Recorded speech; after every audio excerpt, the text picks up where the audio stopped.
guys? It's Ethan. Hope you're having a great day. Welcome back to the video on the channel. That car ruined the intro, but I want to do something different. Yeah, I got a new car. It's kind of nice. Tesla Model S, highly supported. But we're back in another video here at Boston Billiard Club and getting another session in. We're on the wait list for everything. If you couldn't tell, my favorite color is blue. Car is blue. Sky is so blue. It's just a beautiful color. Yeah, I have nothing else to say. I want to try out a different style of intro. Hopefully the wind isn't too loud, but yeah, leave a like on this video if you, I don't know, just for the support of the channel. Comment down below. I'm always giving away one of those chips and card protectors and all that fun stuff. So that's always a nice giveaway every single video, and I ship them out pretty quickly. I'm taking a trip out to Texas pretty darn soon. That has already happened by the time this video comes out, so super excited for that trip. And yeah, let's get inside on this gorgeous day. Let's play some poker. Let's get some cards in the air. Yep. What are we doing, Mark? This first hand comes right when I put my chips down. We get dealt in real quick before we're even settled down. We look down at Ace-5 of hearts, and I obviously am going to be playing this. I opened it up to $20. We get 3 players to make the call playing 6-handed here, so we're going 4 ways to a flop. The flop is pretty darn good. It's 10-7-8, all hearts. What a freaking start. Flopping the essential nut flush besides being behind from the straight flush. So when action checks to me, I mean starting off strong, basically flopping the nuts, I throw out a bet of $60, and unfortunately all players fold, but my goodness, a real warm welcome to the session. The next hand we pick up Jack-8 of hearts on the button, and right now we're actually playing 4-handed here, so definitely going to be playing a little bit wider. The cutoff limps, and here certainly raising. I go with the sizing of $20, and yep, all players make the call. Playing a nice friendly bomb pot or family pot here 4-handed, let's go to a flop. The flop is Jack-9-5 Rainbow, not a bad board for us, flopping top pair. When action checks to me, I just kinda have to go for value, so put in the C-bet to $55. Only the big blind makes the call, so we're going heads up to a turn. The turn is the deuce of diamonds, brings in a backdoor flush draw, and here when he checks to me, I think with top pair, I've still just got to go for value and continue betting. With top pair, there are a few draws out there, and I can get value from, I guess, middle pair, second pair, like a pair of 9s. I don't think there are any real worse jacks in the world out there. So with that said, I fire again for $125. He calls really quickly, and I'm not sure if it's a tell or not since it is very early on in the session, but it's just something to note. The river is pretty good. It's an 8. So we improved to 2 pair. I guess a few straight draws get there with Queen 10, but still loving this river. Surprisingly, he actually leads out for $230 into us, leaving himself with only $200 behind in his stack. Obviously, we are never folding, but now contemplating between trying to get more value by jamming it all in, or just making the call and seeing what happens. Not sure if a hand like Ace-Jack or King-Jack will call a jam, but I feel like I'm just at the very top of my just calling range here. No need to value myself if I am somehow beat against a straight or a set of some sorts. So I just make the call since he can have some bluffs here as well. He shows us 10-9 and we win a pretty big pot here. I'll call you Brandy, but that's easy. Yeah, it's a little weird. Even though I actually love Brandy. Next hand, we pick up Pocket Rockets, or I like to call them Pointies. Let's go, or on the button, and the hijack opens it up to $15. Put in the 3-bet to $45. Probably a decent hand to mix into my 3-betting range, and it folds all the way back around to him, and he makes the call for $45. Going to a flop, which comes 8 deuce 5 2 hearts, and here it's a pretty dry flop considering it's a 3-bet pot, and certainly going to be c-betting this one, and I'm just praying he has a hand that can call somehow. So when he checks to us, I put in the c-bet to $40, and honestly I expected him to fold a high percentage of the time, but surprisingly he makes the call. Going to a turn, which comes the Jack of Hearts. He checks, and here, knowing I don't have the Ace of Hearts out there, I feel like I just have to size up and get max value from 1 heart holdings. hoping that he might hold the ace of hearts in this situation. I size up to $165. Let's try to get more money in here with aces. Unfortunately, he makes the fold, but we do take down this pot, and we are chipping up.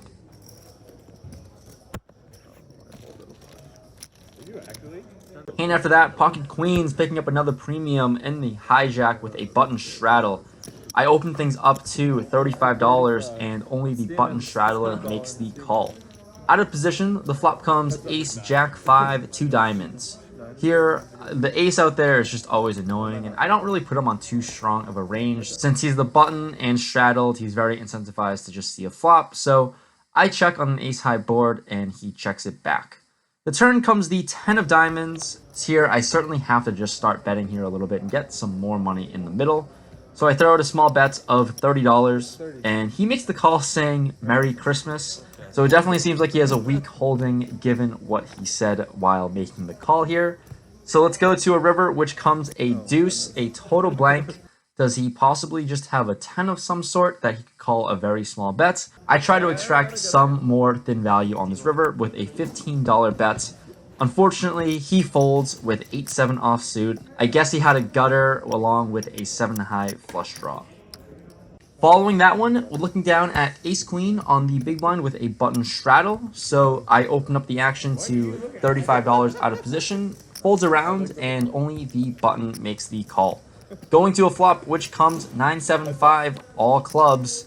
Here, I guess I'm just going to have to c-bet on this board, hoping that he doesn't connect too much with it, but I throw out a bet of $30, and he makes the call for 30. Okay, we'll see how this goes. When the turn comes the jack of spades, unimproved, I guess an over to some sort of 9x holdings, but we're going to fire again, hoping to just win it. I don't know. This is one of those times where I'm just bluffing just to bluff. So I throw out a bet of $75. Once again, on the $75 bet, he makes the call. I don't love it, but we're just hoping to improve at this point.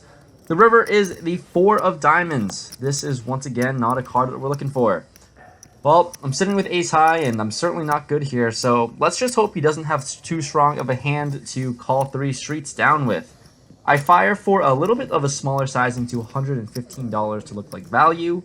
He thinks about it for a while, actually, and reluctantly makes the fold. Our random 3 street barreling pays off this time, and we take this one down. This next hand gets a little interesting, I would say, so let's get into it. Queen jack off, hijack.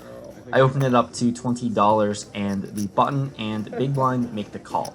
Let's go 3 ways to a flop, which comes 9-7-6 rainbow.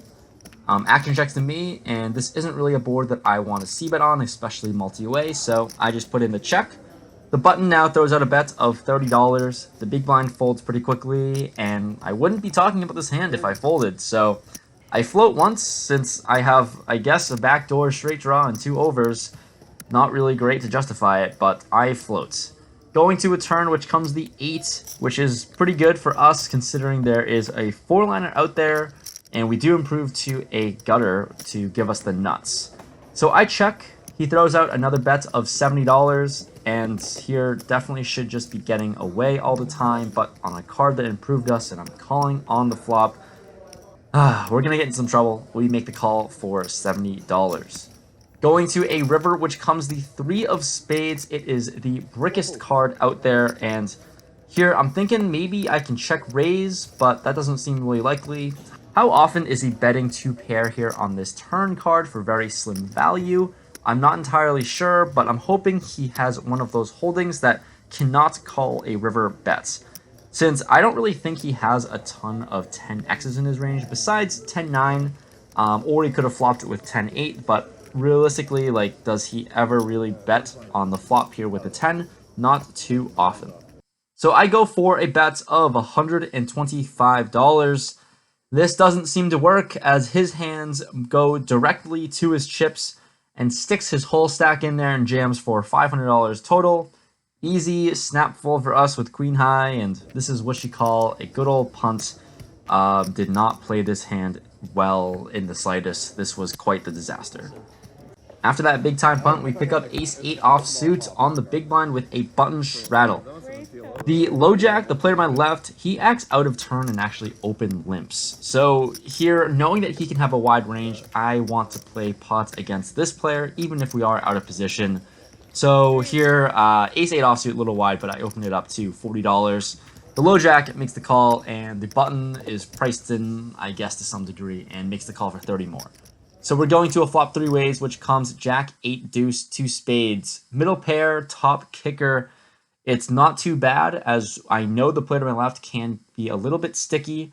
So I throw out a c-bet and size up to $65. Only the low jack, player to my left, under the gun player, makes the call. He started the hand with about $300 total. And like I said, he can call down and be very sticky, so we'll see how a turn goes. The turn comes another 8, so definitely no need to be concerned about being up against a jack anymore, since we basically have the nuts. Since he doesn't have too much behind, I throw out a very small bet of $75, hoping that this will commit his whole stacking, and fortunately, we get the good news as he does put in the jam. I think he had somewhere around $200 or a little bit less. It wasn't a whole lot in his stack left. So easy call for us, going to a river. The river's a blank, it's a 3. We show our hand and we are good, as it looked like we did do the dirty old suck out. He had a jack. Yeah, what are you supposed to do? Yeah. After that nice suck out, we pick up a little bit worse of an ace. Ace-6 offsuit on the button, and we're playing 5-handed. Action folds to me, and certainly going to be opening this up, so I size to $15, and only the small blind makes the call. The flop comes jack, 9-5, all hearts. He pauses and looks at his cards, so here I do the same, and I realize I do have the ace of hearts, which is pretty good. He now throws out a bet and leads into us for $20. Obviously, holding the ace of hearts in my hand, I'm certainly never folding, so I make the call. Going to a turn, which comes a jack. Really not good. Board is paired, but he throws out a bet of $45, and he has about $200-ish behind. I think I can easily just lay this down here, but I've been running well, and if I hit another heart, we potentially could stack this player. I'm not entirely sure, but we make the call. Going to a river, hoping to see a red heart. The river is the 6 of hearts. There we go. Our life is a lot easier now. If he has a boat, then so be it. That's just unfortunate, but here we are. He pauses for quite some time. It seems like he's afraid of the flush, but I'm not really sure what's going on, because he does throw out another third bet to $70. Thought he was afraid of the flush. I don't know. Looks like we're gonna get Looks like we're gonna get the rest of his stack in. So when he does bet 70, so I jam. He unfortunately folds really quickly. So I'm very curious what he was doing here, but we take this pot down. The next 2 hands are going to be pretty tough, as we're playing 3-handed, and I'm very unfamiliar with 3-handed dynamics. But anyways, playing 3-handed, I button straddle, because that's just what we're doing. The small blind throws in the good old limp, the big blind folds, and here ace-10 offsuit, certainly raising. Pretty good premium hand for 3-handed, so I raise to $40. Small blind makes the call, and we're off to a flop, which comes jack, 7-7, 2 hearts, and a club. With sitting with ace-10 high, I feel like I just have to protect ace high a little bit here, so just throwing out a smaller down bet of $35. With this $35 bet, he makes the call. Going to a turn, which comes the ace of clubs now. It does bring in the backdoor flush draw, but when he checks to me, I just don't think I can get too much more value from worse. I think a jack is going to hate the ace so often here, so I just decide to check for pot control and get 2 streets on the river. The river comes the queen of hearts, so board is a lot more connected now. He does fire into us for $100 total. With ace-10, it's an easy call for us, but I'm not really sure what I'm beating here that he's betting out with. And he shows us 5-7 offsuit for flopped trips. Nice hand. Yeah, I guess we did save some money at least on the turn. Another 3-handed spot here. I'm just so unfamiliar with these. I'm on the big blind. There's a button straddle, of course, and the small blind opens it up to $40. I don't know if this falls into a normal 3-betting range. I just couldn't tell you. But here, it's very playable, so I'm obviously not folding. I just decide to flat call, and we're off to a flop heads up. The flop is deuce, 3-4, rainbow. Not really great for us. I was expecting him to bet a lot of the time, but He checks, and here I'm just going to check it back. No need to try to bluff at this. The turn comes a queen. This is perfect. Now we actually know how to navigate this. We're just going with our hand. He actually throws out a bet now of $45 and nowhere to go besides making the call for 45. Let's see what happens. The river is a jack. For a second time, he barrels again for $100. I mean, I'm feeling pretty gross since we actually have been losing the majority of these three-handed pots, but not going anywhere. I just make the call hoping to win. He shows us ace-jack of clubs for a rivered pair. Luckily, this three-handed pot goes our way. Mainly just like a cod guy. I don't think you take so much, man. But no. And I got really chucked, and I won a lot of And money. you crushed it both times. There you go. Thanks a lot. Have a good night. You're welcome. Always a pleasure. So today was really freaking quick. 2 hours, less than a 2 hour session actually. So the 2-5 game that I was at, it was a must move, then it ended up breaking. Not too many people came, or a bunch of people just left. I don't know what the deal was, but we only played for an hour and like 50 minutes. I didn't feel like waiting for the main game, and I didn't actually want to play for the main game to begin with. So we're out. 2 hours in, we got a ton of hands and a ton of footage. So that's actually not too bad. Ran pretty hot.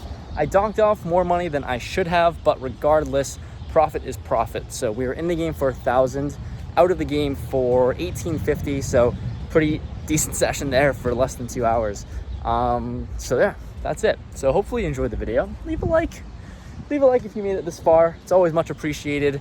I've got some pretty cool videos coming, or at least when I go to Houston, that would be a really fun experience. So there's that. If you want the metal coins, the card protectors, all that fun stuff, let me know. Email me. Happy to send one out to you. I'm selling them for 15 each. So with that said, thanks for watching. I'll see you guys next time. Peace.